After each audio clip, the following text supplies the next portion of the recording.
మనకి దేవుడి విగ్రహాలలో కూడా శివలింగం చాలా గొప్పదండి. నేనేదో పక్షపాతంతో అనడం లేదు, శాస్త్రీయమైన లాజిక్, తర్కం. ఇతర దేవతా విగ్రహాలన్నిటికంటే శివలింగం గొప్పది. ఎందుకంటే శివలింగానికి కళ్ళు, ముక్కు, చెవులు, కాళ్ళు లేవండి. గమనించండి.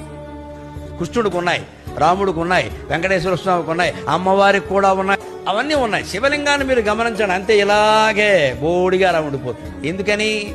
అందు మీద నీళ్లు పోసినా జారిపోతాయి, పాలు పోసినా జారిపోతాయి, క్షీరాభిషేకం, తేనె పోసినా జారిపోతుంది, మధువుతో అభిషేకం, పళ్ళరసాలు పోసినా జారిపోతాయి, అన్నీ జారిపోతాయి. అంటే శివుడు ఏం చెబుతున్నాడు? నీ ఆత్మస్వరూపం ఇవన్నీ వచ్చాయి జారిపోతాయి, వచ్చాయి జారిపోతాయి, వదిలేయి వదిలేయి వదిలేయి. మాట వచ్చింది పోతుంది, చూపు వచ్చింది పోతుంది, వినికిడి వచ్చింది పోతుంది, స్పృహ వచ్చింది పోతుంది, అన్నీ పోతాయి. లింగం రూపంలో, శివుడు రూపంలో నువ్వు ఒక్కడవే మిగులుతావు. అదే చిదానంద రూప శివోహం శివోహం.